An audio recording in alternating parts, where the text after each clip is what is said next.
first thing I'd like to do is thank the Stroudsburg Alumni Association for hosting this tonight and keeping up strong communications with us throughout the year. Job well done. When I sat down to think about what I would say tonight, it started with the word achievement. I've always told the undergraduates here at ESU, achievements and success can be many things to many people. To some, it's money, careers, a strong family life and faith. However, when you think of achievements, you realize that no achievement is truly an individual effort. Individuals typically get credit, but without the strong foundation assisting them, this achievement may never have been possible. I have truly been blessed to have people in my life who have been willing to take the time and put the effort in to help me attain all that I've been able to accomplish today. It all starts when you're a child at home with your parents. As I was always fortunate enough to have my father as my baseball coach growing up, the thing you don't realize is when you're young that the lessons that are taught on the baseball field are not baseball lessons. They're life lessons hidden in context. My father gave me an extreme competitiveness that's part of my everyday life. I don't know, like losing the candy line to my 10-year-old little sister. Practice like you play, hard at all times, he used to say.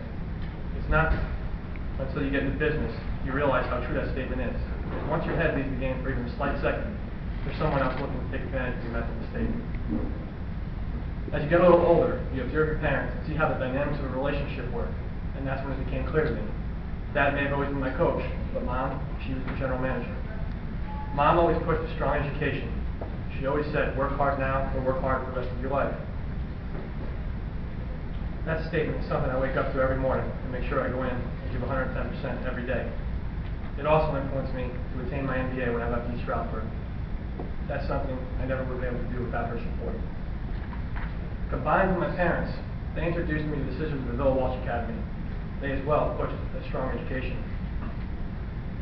While most kids during the month of July were waking up at 9 to 10 a.m. for their summer vacation, I was given the opportunity to further my education with the Sisters at a place called the Reading Center. This was one learning opportunity which helped build the commitment and discipline to a sound education. That's something I'm forever grateful for. As you know, during the time you're young, you observe your parents, and you come home and they talk about their day at work. Sometimes good things, sometimes complaints, but one thing's certain, the occasional talking about the boss comes up. Well, the funny thing is, the only part I truly remember about those conversations is when my father talked about what a fair boss that he had. That boss was Sister Reshenza. That was a quality I wanted to have if I ever had the opportunity to manage a group of people. I'm happy to say that is a comment I receive regularly from both my current and former employees. I am a firm believer that as you move out of your comfort zone and into the experiences of your life, there's always another guide or someone to help further grow your abilities. That all began when I started here at ESU. That's where I met Dr. Skirta. It was her statistics courses that really caught my interest because of its useful math. It was something I could apply to everyday uses and prove or disprove points that most people try and argue in a subjective manner. After having 3 courses with Dr. Skirta, I requested an independent study, which once again was a learning opportunity, individual, 3 hours a day in the summer. It's that class which truly gave me my edge and landed me 2 job offers before I graduated. I had an offer in Boston and Philadelphia, and that's where my date tonight and girlfriend of nearly 6 years, which is an achievement itself, had her first true impact on my life. I went to Philadelphia to work for Harris Entertainment and be closer to where she lived. Harris is a great company to begin with in the gaming industry because of the quality of training they put into their employees. It was analytical training I received at the Rio in Las Vegas that truly helped me understand a lot of the underlying math and theories that go into the casino industry. That is when my mind really started taking off, as well as my career. I owe a thank you to the Naples family for building Mount Airy, a beautiful AAA 4-diamond award resort equipped with a world-class spa, championship golf course, 2 fine dining restaurants, a diner, buffet, over 2,200 slot machines, 72 table games, 188 room hotel, 26 suites, and employees over 1,400 people. Without them, none of this would have been possible to do in my hometown. During my time at Mount Airy, I was able to meet a man who calls me his protege. His name is George Toth, but I simply called him Boss. A casino veteran who worked with Carl Icahn as president of the Sands in Atlantic City, I owe a lot to him in regards to my professional growth.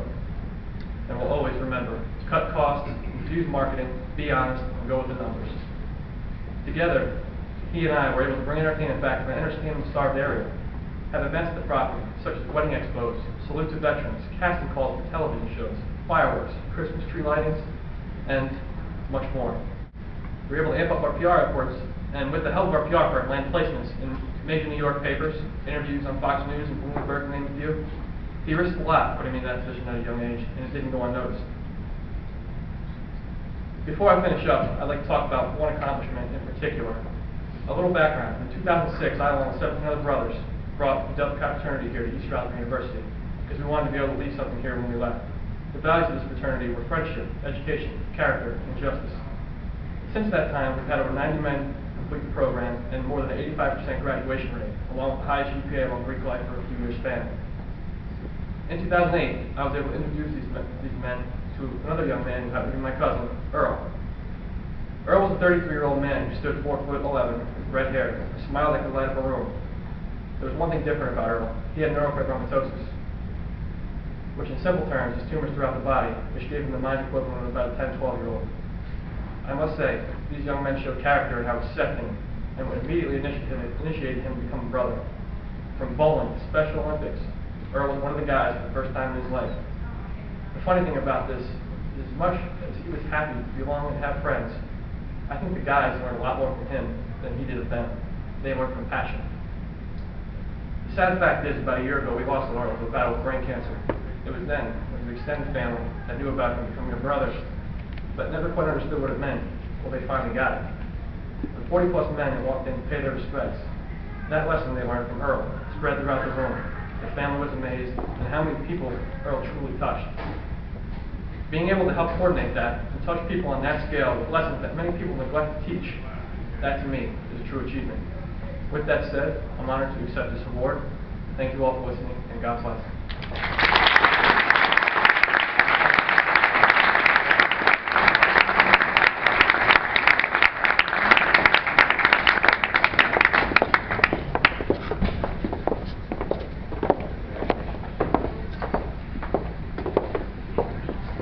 Mentioned earlier how awards are providing for role models and for pathways. And in Stephen's case, he's been providing that pathway already.